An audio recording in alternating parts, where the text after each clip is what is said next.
Welcome back, casuals, and today you're joined by myself, Will, back in the casuals cabin, and today I'm going to be having a look at the UFC fight night between Marlon Vera and Rob Font, having a look at my predictions, my breakdowns, and make sure you stay around for the end where I'll be having a look at the bets that I've placed money on for this weekend. So before we jump into it, you know the deal, hit the like, the subscribe, and the little bell icon for more MMA from the UK. Let's jump into it. So we start off with Jotko versus Gerald Mercer. Now, I'm going to start off by saying that Gerald Mercer, or GM3, could be one of the most criminally underrated fighters on the entire roster. Let that sink in for a second. He has the most submission wins in middleweight history, 5th most submission wins of all time in the UFC, and the 2nd most finish wins in the UFC middleweight history, behind Anderson Silva. And all of his wins come in via finish, 9 finishes. So he's a very dangerous opponent. His striking's catching up to his grappling. It's never going to be at the same standard, but it's catching up to it. And obviously we know his pedigree on the ground. And if it goes to the ground, this could be a very long evening for Jotko, because we've seen the submission ability time after time.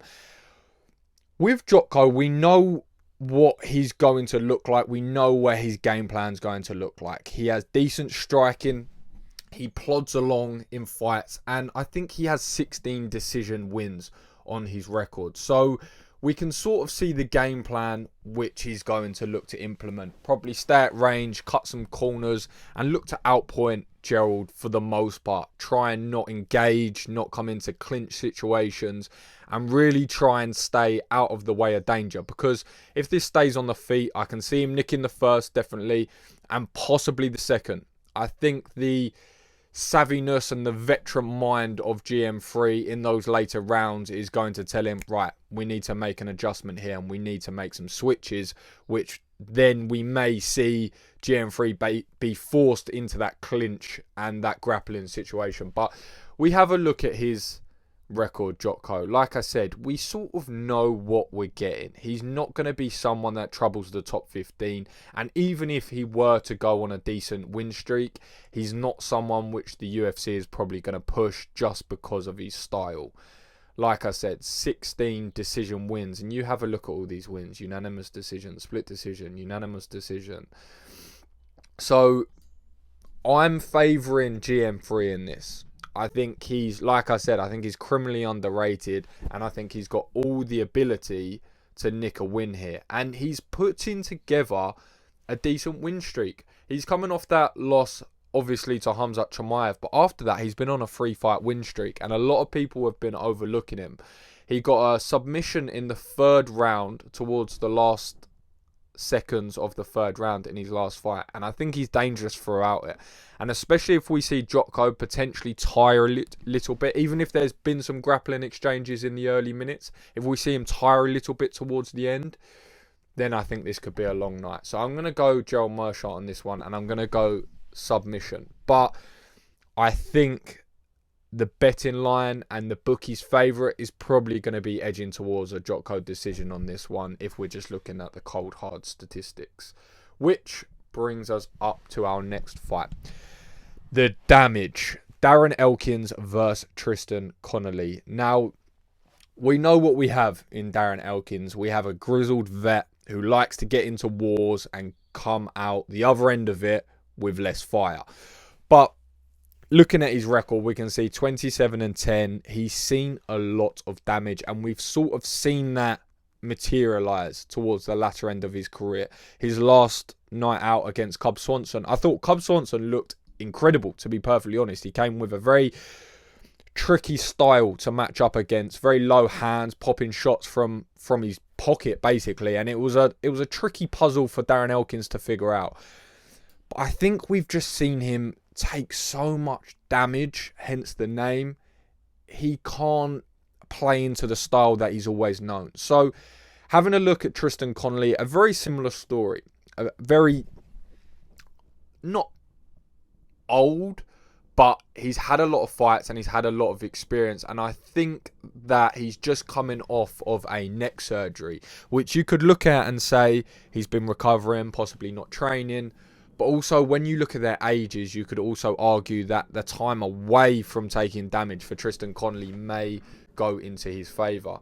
And I just think that if Tristan Connolly can clip him early, I think maybe he can look to wear on his gas tank in the later rounds and look for a submission, because we know Connolly's caliber on the ground, and I think this is where he wins this fight potentially. Obviously, he hasn't had a lot of fights in the UFC, and his most noticeable win is over Michel Pereira.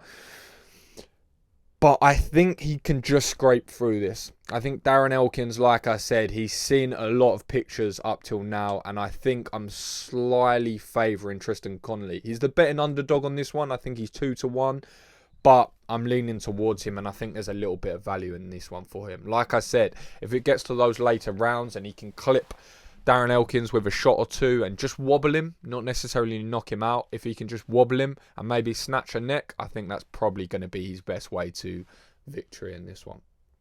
Which brings us on to Jared Gordon versus Grant Dawson. Now, there's a lot of hype around Grant Dawson, and he's moving up from 145 pounds, and it's the same for Jared Gordon. I don't think either of them are massive 55ers. I think maybe they're a little bit too big for 45. Obviously, Grant Dawson struggled to make the weight there before. But I'm not really too sure where he fits into this division, if I'm perfectly honest. We have a look. He's 5'10", 72-inch reach. So he's got good statistics in his favour. But when I see him, I don't necessarily see anything that stands out for me in that lightweight division. He's got a lot of hype behind him. He's very strong. He's got great grappling, good wrestling, very smothering sort of technique. But like I said, if you're moving up into 155 pounds, you really have to offer something different in that division where it's so stacked and it's so star-studded. Does he offer that? I'm not sure. But we have a look at this fight with Jared Gordon. Naturally, Jared Gordon's going to want to keep this standing. He's going to want to keep it on the feet. But you can see a 4-inch deficit for him. He's going to have to close that distance. He's going to have to work on the inside, which I believe is only going to work in the favour of Dawson, because he wants those clinch scenarios. He wants to take this to the ground. He wants to do some ground and pound damage. And we've seen how effective he can be. We've seen it in his recent fights where he stopped the fella in literally the last dying seconds of the fight. And this is where he wants that. So when I see this fight playing out, more times than not, I see Grant Dawson taking him to the floor as early as possible and smothering him for the entire fight. I'm not sure if he'll nick the finish, but I can see him winning a unanimous decision. But like I said, we have a look at Grant Dawson, and he's got a ton of ability. He really does. He has a ton of ability. Obviously, we saw that split decision. We saw that majority decision loss to Ricky Glenn. But he had some decent wins before that. You have a look at Derek Minner, Leonardo Santos, and he has potential there. But does he offer anything which stands out? I'm not entirely sure. And you can see with Jared Gordon, strikes landed per minute, 5.22. So we know he's going to have a high striking output. But like I said, he's going to have to do really well when controlling that range and that distance, because if he mismanages that and he enters that clinch scenario and he enters grappling scenarios, I think he's going to have a very long night. And once it hits the mat, I think he's going to be struggling to get back to his feet, and Grant Dawson has very good ground and pound. So he's on a 3-fight win streak. But like I said, I'm not sure if he really offers a ton at 155 pounds. He has heavy hands, but naturally I feel like he's 145 that maybe just can't make the weight. Like I said, we have a look at his statistics: 5'9" and 6 foot and 68-inch reach. I think he is a slightly overinflated lightweight. So I'm going to say Grant Dawson for this one, and I'm going to say a majority decision. Like I said, I think he takes him down early, smothers him, and wins that way. Next, we have Andre Fili versus Burrito.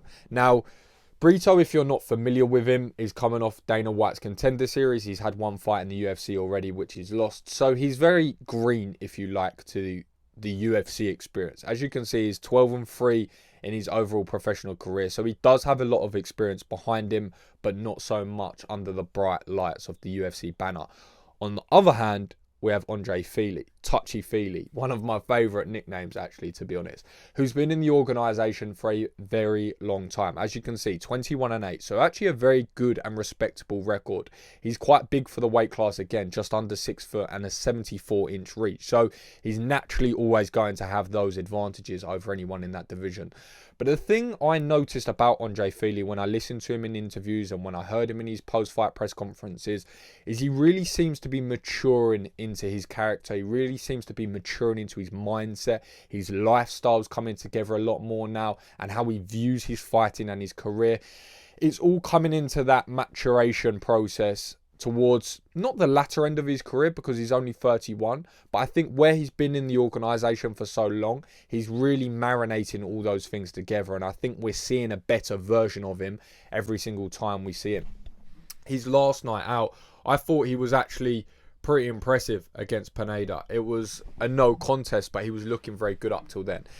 He got out-grappled by Bryce Mitchell, which is no shame in that. But Andre Fili does actually have very good grappling, so you can't look too much into that.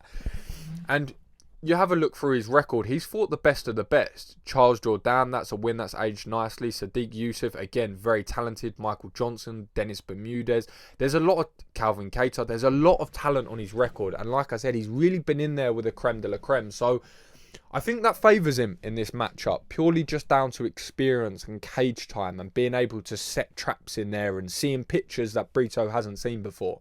Because his style is very explosive, it's very sporadic, and you never quite know what you're going to get. He throws big bombs and wants to get close so he can close the distance, and usually more times than not get it to the mat, where again he has very explosive submissions and very explosive grappling. Like I said, he already has one loss in the UFC to Bill Aggio, but he looked good on Dana White's, and it didn't even go in his favour, and it went to a no contest. But if you have a look at his regional scenes fights, you can see what he offers, and he does have something special in there. So it's going to be really interesting to see where he's at, because he's fighting for a bigger cause. Like I said, he's coming off of that Dana White's Contender Series loss, technically another loss, so he's got a lot to prove, and Dana White does like him, and he does have a lot to offer. So whilst I can see him exploding into a submission or exploding into a wild chaotic knockout, and it's all the potential there to do that, I'm leaning towards Andre Fili. If I look at 10 times out of 10, which I always do with these, I'm having a look at Andre Fili here, and I'm favouring him to win a majority decision. But like I said, I would not count Burrito out, and I've definitely got him in some of my bets as well, because he offers a good amount of value. Now, the heavyweights, the big boys, the legend, that is Andre Arlovski, 33-20 record, which is obscene. And then obviously on the other side, we have Jake Collier, 13-6, 6'3". Very similar statistics, really. Reach quite similar, weight quite similar. And the UFC says 230 pounds, but I don't actually believe it with Jake Collier. Now, we know he's actually moving up from middleweight. And this is an interesting fight, because when we have a look at Arlovski, his record tells a million stories, and he's coming off a 3-fight win streak, and it's an impressive win streak as well. You have a look at the people he's beat: Vandera, Carlos Felipe, Chase Sherman. They're decent wins, and to be on a 3-fight win streak at his age, that's ridiculous and almost unheard of. And you can see when we have a look through his career, he likes to put these win streaks together. You can see even on earlier in his career, he likes to put them together. And if we remove the Tom Aspinall fight out of the equation, that puts him on a 5-fight win streak. Now, I know you can say that doesn't make sense. You cannot do that. But the reason I say that is because I believe Tom Aspinall very much so is the upper echelon of that heavyweight division, and could arguably be anyone in that division right now. So if we look aside from that, we can see 5 very good wins. And we know what Arlovski poses in terms of threats. The thing that impresses me so much about Arlovski nowadays is he's ever improving, which is something you don't often see. He's not entering these wars and trying to come out and having these wars of attrition and having these firefights, he's really rounding out his game and maturing his game and doing enough to win. His wins aren't always the most exciting, but he's putting it all together in a way where he's putting win streaks together. And that's a very impressive thing to do of someone at his age and someone that's seen as many fights as he has. Over 50 fights, professional fights, is absolutely ridiculous. So we've seen it. His grappling ability, we've seen his striking ability, his leg kicks, it's all entering that equation, and it's really rounding him out now to be a very smart vet where, like I said, he does just enough to take a win.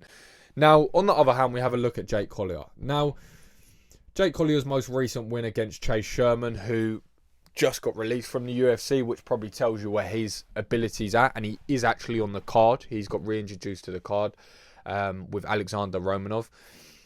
But what can I say about Jake Collier? Obviously, we know he's moving up from middleweight. He's got good striking. He's got high output. We have a look at his output. It's 5.59, which is very high for a middleweight. So we know that we're going to see a certain level of striking. He checks leg kicks well, which is important to do against Arlovski, and he has good movement. So if this is within his best interest, he's going to have to play this smart. Of course, he's coming up against a veteran, but he's going to have to try and scrape these first 2 rounds. Just be a little bit quicker, be a little bit quicker to the punch, and be a little bit snappier. Have good foot movement, cut the angles against Arlovski, and really just try and outpoint him, because I think this is where he's going to win. Of course, we're talking about the heavyweight division, so there's always that opportunity to finish the fight. But I just think that this could be a tough fight against Jake Collier.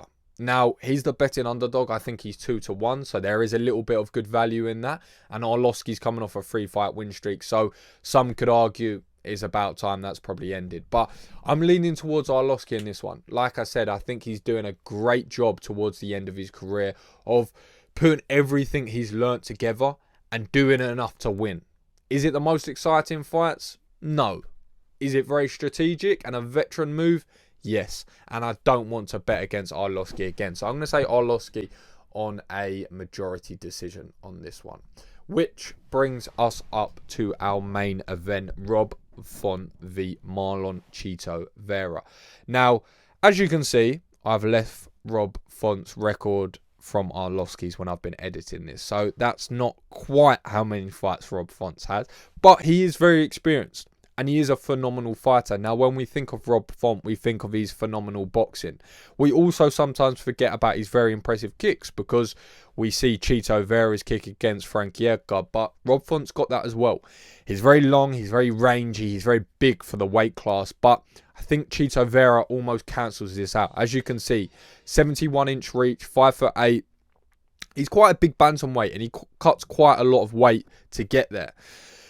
The thing with Chito Vera, which I think impresses me the most, is we know now he's been on the UFC analyst desk, and I think that's really rounding out his mindset for the game. I think that does a lot for a fighter when they do those sort of things, because they view fighting very differently. They spend a lot of time watching and breaking down study and film tape, and it shows them weaknesses in other people, which they can reflect in themselves. And when I hear Chito Vera now and I hear where his mindset's at, it seems like he's turning a chapter in his career. And when you bolt onto that, the fact that he's been working with Jason Perillo for quite some time, who is almost a master of the mental game in terms of the fight game, it all adds up very nicely for Chito Vera. We haven't seen him string multiple wins together before in his career, and I think that's what he's starting to go into now. I think that this is a 5-round fight, favours Chito Vera. I think his athletic and physical condition is as good as it can be, and I really think this is something that he can weaponize against Rob Font. We know that Rob Font has very good conditioning, and we know that New England Cartel has very good conditioning. Exhibit 8, Calvin Kattar. But I just think he poses enough threats to get the win over Rob Font. I feel like when I watch Rob Font, I know what I'm going to get. I know what I'm going to see. And I feel like Chito Vera, who's going to game plan for this fight, knows what he's going to get with this. You're going to get some really nice boxing. You're going to get a really poppy, snappy jab. You're going to get some nice kicks. But outside of that, he doesn't offer a ton in terms of mixed martial arts, in terms of grappling threat, in terms of takedowns, he's not really going to pose that. He does have good wrestling. He does have submission threats. But I think when you have a look at Chito Vera and his sporadic nature, I don't think that's the best path of victory to Rob Font. So if I'm Chito Vera, I'm looking to chop down that front leg early on against Rob Font and really try and take that pop out of his jab, because that really is one of his main weapons. And he has beautiful boxing, make no mistake. He's got a really nice lead uppercut to the body, hook to the body, which I think we'll see. And I think that's something that Rob Font can definitely use, that body work against Chito Vera, because he has quite a high Muay Thai guard. So I think that option's going to be there for him. But when I see this fight playing out over 5 rounds, I feel like Chito Vera can tire Rob Font. And when it hits the latter rounds, the 4th and the 5th, I think Chito Vera is going to be able to throw more attacks and more variety Rob Font's way, which is just going to have him guessing.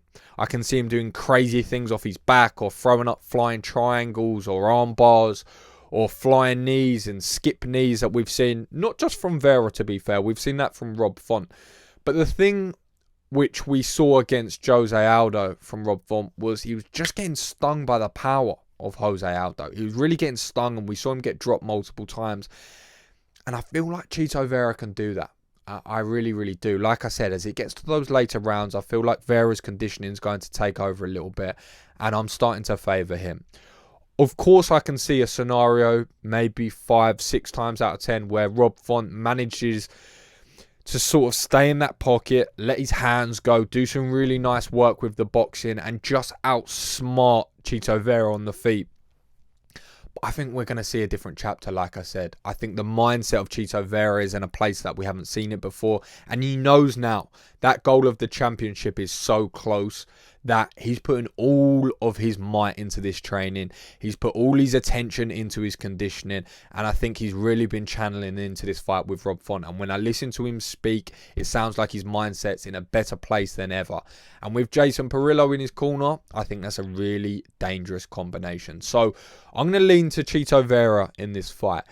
We've seen him lose multiple rounds before, and he's not someone that comes out and takes 2-3 rounds. So I'm going to go for a finish. I really do. I think he can scrape 3 rounds, but I'm going to go bold and say that he finishes him, which is not easy to do against Rob Font. But this should be an absolute banger, and I would not be surprised if this is not fight of the night, or maybe even a fight of the year contender. We know how those bantamweights like to get down, always exciting. So I'm going to favour Marlon Vera in this one. Which brings us on to our next segment, my bets for this weekend. So let's have a look at them. So to cut a long story short, when you go on the Sky Sports betting app a couple of days out from the fight, it doesn't give you anything but the main lines to bet. So you can't do submissions, you can't do round betting, you can't do anything like that. So I just had to throw it all on main line and do a couple of very wild parlays. But if we have a look at it, I went for a few which held a little bit of value. The one I'm favouring is towards the end, where you see Marlon Vera, GM3, Grant Dawson and Andre Feely. 10-1. I chucked £6 on that one. And I fancy that. I think Gerald Mercer, by all means, can get outpointed, like I said in my breakdown. But I feel like Andre Feely, Grant Dawson, I feel like they're good bets to win majority decisions. Now, obviously, Vera's a 2-1 favourite, so there's a good bit of value in there, and I am favouring him, so I thought I'd back that. But there's been a good little value on this card. There definitely has been. I look at the Jotko fight, I think naturally the bookie's going to favour him to go to a decision, and I would have probably bet on that if I could. Burrito, like I said in my breakdown, always explosive and always erratic, and he has a lot to play for. So I think it makes sense to add him in at a 3-1 underdog. And Darren Elkins, I thought I'd sprinkle him in there. Again, 2.5 I think he is to 1, so it makes sense to chuck him in there for a little bit of value. And then I went for one big 5-fold, 49 or 50-1, where I threw a few of them in there. And again, there's a few people in there which, am I 100% nailed on to win? Of course not. I got Tristan Connolly in there, but I do think he scrapes that win against Darren Elkins. We've got one of the Figueiredo brothers. And again, GM3 is very subjective to lose a majority decision on that one to Jotko because we know his fighting style. But it's a little bit of value. Chucked a few quid on each one, so we'll see how it goes. And this week's bets are sponsored by Mike Jackson, who came in big for us last week against Dean Barry. I won £20 off of him. I told you I chucked 3 quid on him. It didn't quite end the way I thought it was going to, but we got the win, which is the only thing which matters. But anyway, you know what to do. Hit the like, the subscribe, and the little bell icon to stay up to date with the content if you enjoyed it for more MMA from the UK. And also send me your bets for next week so I can post them on next week's program. Get in the comments with some questions for my Q&A, and I very much appreciate the support across the channel. As always, take care of yourselves. Enjoy the fights this weekend. Peace.